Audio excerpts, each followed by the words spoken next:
Salut tout le monde! Aujourd'hui on se retrouve pour une vidéo qui va changer un peu de ce que je comptais vous proposer parce que à l'heure actuelle je ne sais toujours pas si je vais faire mon point lecture du mois de novembre parce que compte tenu des circonstances sanitaires actuelles et de la masse de cours qu'on a un petit peu, j'ai un peu de mal à m'organiser et à trouver du temps. Déjà là c'était chaud de vous trouver du temps malheureusement. Donc je ne sais toujours pas si je vais vous faire un point lecture ou pas, mais dans tous les cas je compte sortir cette petite vidéo qui, comme vous avez pu le voir dans le titre, va me parler de mes 5 plus grosses déceptions actuelles dans mes lectures jusqu'à aujourd'hui. D'ailleurs je ne suis pas très polie, je vous ai même pas demandé si ça allait, j'espère que ça va bien de votre côté, que vous arrivez à supporter le deuxième confinement. Je sais que pour certaines personnes c'est compliqué, moi ça va plutôt parce que je suis quelqu'un de plutôt casanier on va dire. Mais je suis toute cœur avec vous et vraiment si vous avez des soucis ou quoi, n'hésitez pas à venir me parler. Vraiment, même si on ne se connaît pas, je sais que parler ça peut faire du bien donc n'hésitez pas. Petit disclaimer également parce que je pense que cette vidéo, enfin ce genre de vidéo peut paraître un peu, comment dire, mal intentionné envers les auteurs et envers les lecteurs de ce type de livre. C'est un avis très subjectif que je vous livre là et comme dans chacun de mes points lecture, de toute façon c'est quelque chose de très subjectif que l'opinion qu'on se fait d'un livre. Et par conséquent, si je dis entre guillemets du mal d'un livre, je ne juge pas la communauté qu'il y a autour, je ne juge pas les lecteurs qui s'aventurent vers ces livres. Vraiment, c'est juste concernant ma personne et ça n'engage que moi. Mon but n'est pas de créer des histoires. Et j'essaierai dans la mesure du possible d'être quand même la plus nuancée dans mes propos parce que dans chaque mauvaise lecture il y a toujours quand même une part de bons points si on peut dire.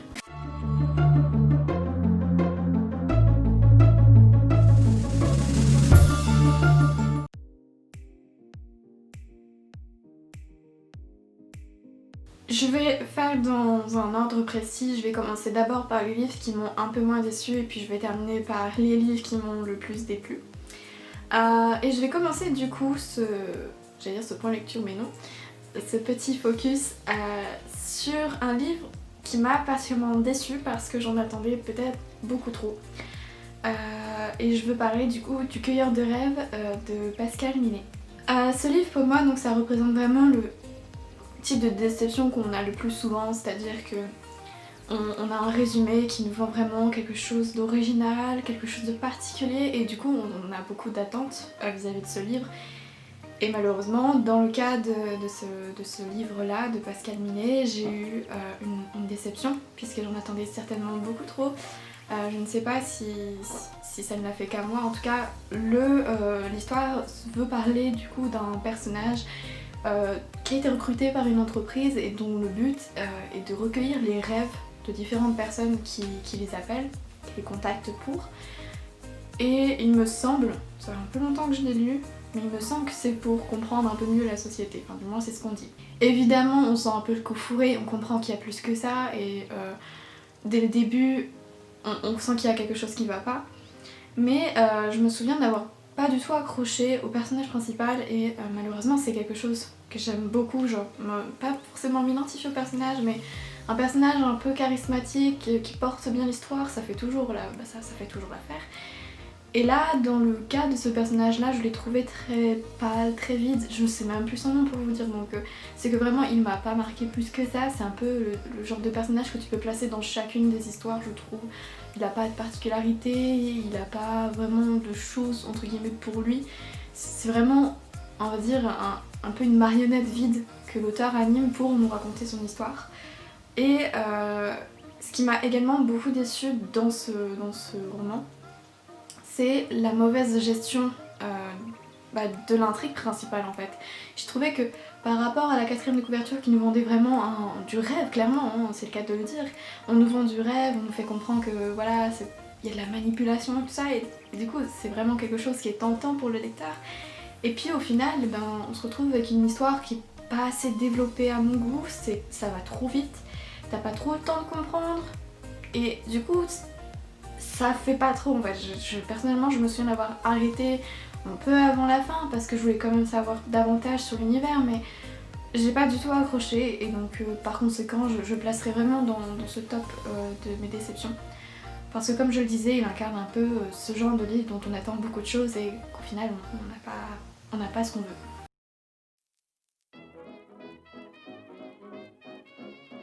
Alors ensuite, j'ai choisi un autre livre il s'agit donc de Comme un empire dans un empire de Alice Zeniter, que j'ai pu lire dans le cadre d'un concours, le concours des étudiants je crois, je sais plus exactement l'intitulé, je vous le mettrai sûrement ici.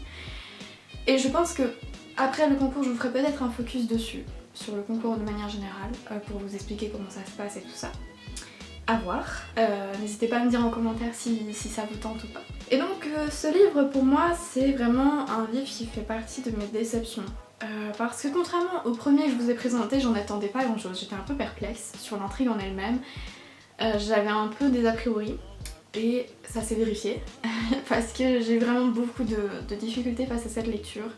J'ai réussi à le terminer, ceci dit, mais en lisant vraiment entre les lignes. Pour replanter un peu le contexte, si mes souvenirs sont bons, il est question du coup de plusieurs personnages. Vraiment, il y en a un, je crois que c'est Antoine, qui est intéressé par la politique, il veut faire carrière dans la politique. On a également d'autres personnages à côté, mais je crois qu'ils sont plus anecdotiques, pardon. Et on a aussi un personnage aussi important, c'est le personnage de Elle, qui serait une hackeuse qui serait menacée. Donc personnellement, du coup, l'histoire en elle-même, elle aurait pu être sympa. Malheureusement, j'ai trouvé que le livre était trop ambitieux. C'est plutôt long, je crois qu'il fait à peu près 400 pages, donc c'est quand même plutôt lourd comme livre. Et je l'ai trouvé pas forcément digeste. C'est-à-dire que on va traiter de deux grosses thématiques majoritairement. On va te parler de la politique, on va te parler du hacking, et ce sont, je pense, deux grosses notions en elles-mêmes qui ne sont pas forcément abordables pour tout le monde, et par conséquent, plonger directement là-dedans, avoir vraiment tout un pâté de propos là-dessus, c'est un peu compliqué à suivre et franchement ça rend pas forcément les personnages très attachants en soi. Et ça m'a vraiment compliqué ma lecture en fait, d'avoir ces deux grosses notions qu'on me balance un peu à la figure. J'ai vraiment l'impression qu'on me faisait les leçons en fait. Durant ma lecture, j'ai l'impression que l'auteur me faisait un peu me sentir comme une merde, clairement, parce que je ne comprenais pas la politique ou je ne comprenais pas le hacking. Vraiment, surtout la partie hacking, je pense notamment à cette partie-là, où il y a des termes très techniques. C'est pas facile de rentrer dedans. En plus, l'auteur, elle a vraiment un style un peu brouillon. Ça fait un peu péjoratif dit comme ça, mais on sent que c'est une volonté de l'auteur d'écrire comme ça, que c'est un style très particulier et ça rend encore plus compliqué la tentative de rentrer dans l'histoire. Du coup, je pense que ce livre aurait pu être davantage mieux traité s'il y avait eu que l'une des deux notions. Après, en soi, j'ai pu voir en cours que ce livre, l'auteur l'avait pensé de telle façon à nous présenter comment, en tant qu'individu, on peut s'engager à différentes échelles. C'est un parti pris intéressant, c'est un engagement intéressant en soi, de montrer ça et surtout de le présenter dans le cadre d'un concours pour étudiants. Mais personnellement, le style d'écriture plus ces deux gros points très techniques, ça ne l'a pas fait et je n'ai pas du tout accroché à l'histoire. Voilà, voilà. Mais comme je l'ai dit au début de la vidéo, ceci n'engage que moi et je vous invite très certainement à le lire si vous avez des connaissances en politique et en hacking et si ça vous intéresse de lire un livre dessus et sur la notion d'engagement également.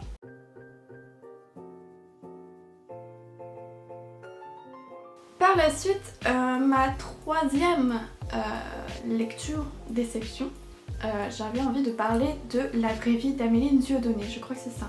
Comment dire, c'est très compliqué de vous en parler parce que c'est un livre vraiment singulier je trouve. Ce livre il détale un peu dans le paysage littéraire dans le sens où il propose une intrigue complètement originale qui change complètement de ce qu'on peut lire d'habitude. C'est l'histoire d'une petite fille qui évolue dans un quartier un peu plus banal et son père n'est pas un homme de cœur puisqu'il est violent avec sa femme et du coup la mère de la petite fille. On comprend qu'en fait petit à petit tout l'univers de cette gamine va dégénérer puisqu'elle est confrontée à de plus en plus de violence. À côté de ça, son frère devient vraiment bizarre, il est comme possédé par un démon. Son père a une pièce particulière où il entrepose des... comment on appelle ça? Des bêtes sauvages empaillées. Il y a notamment une hyène qui terrorise la petite fille. Et du coup, ça donne une ambiance très particulière, un peu glauque, que je n'ai pas du tout à laquelle je n'ai pas du tout accroché en fait. Après, c'est très personnel, mais voilà, cette ambiance de manière générale ne m'a pas plu du tout. Je m'attendais à quelque chose de plus tranquille, surtout quand j'ai vu la couverture. Enfin, la couverture était déjà un peu particulière, mais ça donne pas forcément le sentiment que tu vas vraiment te confronter à pas mal de violence, à des scènes, ma foi, marquantes. Je pense notamment à une scène de violence pure de la part du père qui se situe tout au début, je crois, par rapport à la mère de la petite fille. Et la petite fille assiste à cette scène et c'est très violent parce qu'on a vraiment une description plutôt précise. Voilà, et ça m'a vraiment fait me sentir très mal. J'ai préféré arrêter ma lecture, je crois, j'étais pas très loin dans l'intrigue, hein, mais vraiment toute cette ambiance malsaine, ça met mal à l'aise et c'était pas ce que je recherchais dans ma lecture. Je cherche pas du tout à être mal à l'aise, à réfléchir, à voyager, à rêver et tout ça, ok.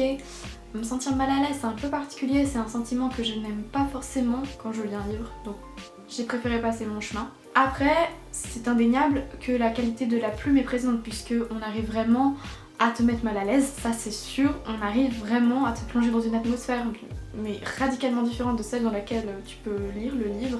C'est vraiment, on te plonge dans un autre univers et je trouve que rien que ça mérite d'être souligné. Mais voilà, donc pour moi ça ne l'a pas fait du tout. Voilà. Mais je vous encourage vivement à aller le lire parce que oui, comme je vous le dis, la qualité de la plume, le registre peut vous plaire, donc il y a moyen que ça trouve des lecteurs. Et de toute façon, ça a trouvé des lecteurs vu que je crois que ça a été récompensé, enfin ça a été beaucoup mis en avant et c'est sorti aussi en poche, donc c'est que ça a eu quand même un certain succès.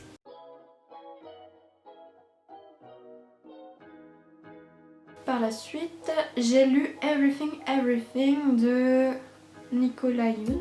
Alors pour moi, ce roman représente vraiment le type de roman que je déteste.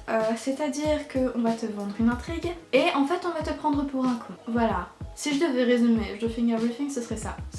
On te vend une intrigue particulière, on te vend l'idée d'une romance notamment entre une fille qui est malade et qui doit rester enfermée chez elle H24, qui n'a pas le droit d'avoir de contact avec l'extérieur. Il y a un sas de décontamination chez elle, il y a très peu d'invités, vraiment elle est isolée avec sa mère et son infirmière. Donc tu t'attends à un roman plutôt lourd qui va traiter de la maladie, mais en te présentant un côté plutôt optimiste avec l'amour, voilà, une romance un peu adolescente, voilà, un peu simple, mais tu t'attends à un truc aussi efficace, quoi, voilà. En tout cas, personnellement, quand je me suis lancée dans ce livre, c'était ce à quoi je m'attendais. Ça partait bien, vraiment, genre j'étais tranquillement dans ma lecture, j'ai vraiment enchaîné les pages, c'est un livre qui se lit facilement, c'est accessible, mais la fin, je ne dirai pas, parce que, comme je le disais, je vous invite à lire les livres, peu importe mon avis, c'est personnel, mais la fin, j'ai trouvé vraiment, je me suis sentie genre arnaquée, vraiment. Arnaquée par l'auteur. C'est un retournement de situation mais qui sort de nulle part. Enfin vers la fin tu commences à le deviner mais tu veux pas y croire, tout simplement tu ne veux pas y croire. Tu te dis c'est pas possible qu'on m'amène jusqu'à ce dénouement là.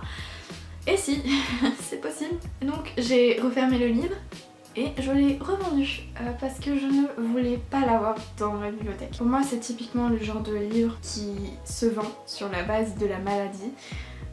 Qui est une notion qui touche beaucoup de lecteurs forcément, hein, parce que ça nous attriste, on veut comprendre le quotidien des personnes malades, surtout quand c'est une maladie aussi rare que celle qui est développée dans le roman. Et au final, c'est jouer sur la corde sensible pour vendre le livre et on veut se la jouer originale en proposant un dénouement hors du commun. Bah ça c'est sûr qu'il est hors du commun ce dénouement. Je le trouvais vraiment irréel, enfin c'est pas du tout réaliste et ça contraste franchement avec le ton général du livre. Puis même j'ai trouvé que ça manquait de respect envers les personnes qui souffrent réellement de cette maladie. Comme si en soi l'auteur était là en train d'avouer non mais en fait il n'y a pas de dénouement heureux possible pour ces personnes. Je sais pas, j'ai trouvé ça C'est peut-être maladroit, c'est peut-être dû à une maladresse, mais personnellement je n'ai pas du tout apprécié ce dénouement et j'ai préféré envoyer le livre très loin. Voilà, voilà.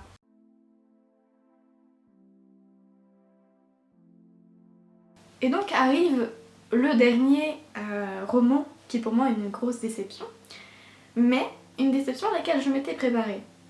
Je m'explique. Comme vous avez pu le voir, il s'agit du coup du premier tome de la saga After de Anatole. Je n'en attendais pas grand chose, rien que le résumé. Rien que le résumé, ça te fait un peu comprendre que ça va jouer sur les facilités des clichés et tout ça. Je ne juge pas les lecteurs, évidemment. On peut apprécier de lire une lecture comme ça. Je lis aussi de la romance, de la bitlit et tout ça, il n'y a pas de souci. Là n'est pas la question, c'est vraiment le traitement général du texte et parfois les messages qui sont doucement livrés comme ça aux lecteurs qui ne sont pas passés avec moi. Je pense notamment à une scène qui m'a particulièrement... qui m'a fait rire parce que je la trouvais très cliché en fait, très représentative du cliché. L'héroïne du coup, comme toutes les héroïnes de romance apparemment, doit déménager. Soit. Ok, elle déménage. Elle est dans la voiture, puis elle croise un groupe, je crois, d'ados et tout ça, et puis je crois que c'est... pour elle, c'est direct des ados pas très fréquentables, et elle se dit « Oh mon dieu, j'espère ils seront pas dans mon nouveau bahut. » Quelques pages plus loin, qui est dans son bahut? Je vous le donne en mille. C'est le lycéen en question. Voilà, c'est typiquement le genre de cliché qu'on peut retrouver. Après, bon, tu passes outre et tu te dis « Pourquoi pas ?» Mais... il y a vraiment pas mal, franchement il y a des moments où c'est juste pas possible, c'est... Enfin, pareil, tu te sens un peu genre pris pour un con des fois, enfin moi perso en tout cas je me suis un peu prise pour une conne. Je pense notamment à une autre scène, genre quand Tessa rencontre sa nouvelle colocataire, la première chose qu'elle se dit en la voyant c'est qu'elle doit pas être très fréquentable non plus parce qu'elle a les cheveux bleus, et puis quelques chapitres plus loin quand sa mère fait la même réflexion, elle est là en mode non mais faut pas juger sur le physique les gens, alors qu'elle l'a fait juste avant. Et aussi ce qui m'avait particulièrement chagrinée c'était le traitement de l'adolescence pardon, avec forcément les fêtes, le sexe, vraiment l'alcool, tout ça. Le côté pas sain de la relation entre Tessa et Hardin, c'est vraiment pas sain, genre je suis désolée mais il y a des romances qui sont bien mieux construites au niveau relation. C'est vraiment, c'est pas sain, il pète un câble pour un rien, il est hyper possessif, il veut la retrouver tout le temps, c'est pas possible à un moment donné, c'est juste pas sain du tout. La mention de Orgueil et Préjugés, de Léo, de Hurlevent, qui sont limite abusifs, qui sont là pour appuyer le texte, pour te montrer hey, regarde, en fait j'essaie de copier un petit peu ces livres et tout, et c'est pour justifier un peu mon texte. Ça l'a pas fait non plus, et puis il y a quoi d'autre encore? Il y a le traitement du personnage de Noah. Noah à la base, c'est le petit ami de Tessa. Puisque Tessa, j'ai oublié de résumer vite fait, mais Tessa arrive dans une nouvelle ville, elle entre à l'université ou au lycée, je crois que c'est l'université, bref. Elle rentre dans une nouvelle école, elle fait la rencontre de plein de gens, ça, elle est loin de chez elle, elle a son petit copain Noah, mais c'est plutôt platonique entre tous les deux, genre il se passe pas grand chose. Tessa, mais je pense que vous connaissez, hein, mais Tessa va accepter un défi, voilà, sauf que ça va mal se passer, bref, il y a le bad boy qui s'appelle Hardin, ouais voilà. Et du coup, je disais Noah, le pauvre Noah, franchement toute ma lecture, j'ai eu beaucoup de peine pour ce personnage et ça a été particulièrement difficile de lire les passages où Tessa en parle. Elle en parle pas de manière très sympathique alors que elle est en couple avec. Donc si tu n'aimes plus la personne, si tu ne ressens plus d'émotion pour elle, pourquoi tu restes avec? Parce qu'au final, c'est sûr que l'un comme l'autre vont souffrir et puis même c'est pas logique du tout. À un moment donné, elle abandonne Noah dans son studio étudiant pour rejoindre Hardin qui pète un plomb. Ce n'est pas logique. Et puis elle se dit pas oh là là, je vais passer toute la nuit avec Hardin, Noah va se poser des questions. Bah non, bah non, pourquoi il se poserait des questions? Dis donc, t'es censé être avec lui et puis tu te barres pour un autre. Il y a quoi d'autre aussi? Oui, bah oui, mais la fameuse scène où genre Hardin et Tessa s'engueulent face à Noah et Noah se prend en pleine gueule le fait qu'elle l'ait trompé. Et t'es là en mode mais le respect est mort. Surtout quand Tessa lui claque un genre un ta gueule ou un truc comme ça et t'es là en mode mais c'est pas possible, dans la vraie vie tu as un peu, comment dire, d'empathie pour la personne, tu vas pas lui claquer un ta gueule parce que la personne justement comprend pas pourquoi vous êtes en train de déballer toute votre nouvelle relation face à lui alors que ils sont censés être en couple. Enfin genre plein de trucs comme ça qui m'ont particulièrement genre soit choquée, soit gênée, soit juste j'étais là en mode c'est incohérent, ça n'a pas de sens, bref. Je pense que vous en doutez mais je n'ai pas du tout aimé After. J'ai eu toutes les peines du monde à le lire. Pour l'anecdote, c'est que ce livre de base, je comptais en faire une sorte de vlog de lecture. Et au fur et à mesure de ma lecture, je ne disais que des choses négatives. Or, je n'aime pas dire des choses négatives tout le temps sur un livre. J'essaye toujours de contrebalancer parce que j'ai pas envie d'enfoncer l'auteur. C'est pas mon but. Mon but, c'est vraiment de vous faire découvrir des livres, de vous en parler, et voilà, c'est tout. J'ai pas envie de faire pas de la mauvaise pub, mais voilà, de descendre un livre, tout simplement, voilà. Vraiment, genre, au fur et à mesure de mon vlog, je ne disais que du mal du livre, et j'ai préféré ne pas publier la vidéo parce que vraiment, ça n'allait pas. J'avais vraiment l'impression d'être hyper méchante avec le livre. Alors qu'en soi, bah écoutez, malgré tous les points que j'ai soulignés juste avant, ça reste un livre qui a eu du succès, qui a une bonne communauté autour, ça a été adapté dans un film. En soi, bah, c'est une romance, c'est léger, voilà. Après, il y a quand même des points qui sont pas excusables du tout. Mais bon, si tu acceptes ces points, pourquoi pas? En vrai, pourquoi pas? Mais moi, ça l'a pas fait. Après, comme je dis pour chacun des livres, si vous voulez le lire, si vous l'avez lu et apprécié, vraiment, mais pas de soucis. Je suis pas là pour vous juger, je dis juste mon avis. Je précise 100 fois durant la vidéo, mais j'ai trop peur de vexer des personnes et tout ça, et c'est vraiment pas mon but. Bref, voilà.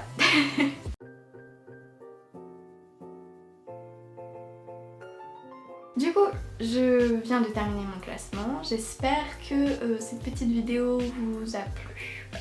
Je ne sais toujours pas si je vais faire la suite. Je pense que je dois avoir un peu le temps de faire la suite. Parce que, mine de rien, malgré les cours, je m'étais pas rendu compte, mais j'ai lu au moins 16 livres. 16 livres dans mon mois de novembre.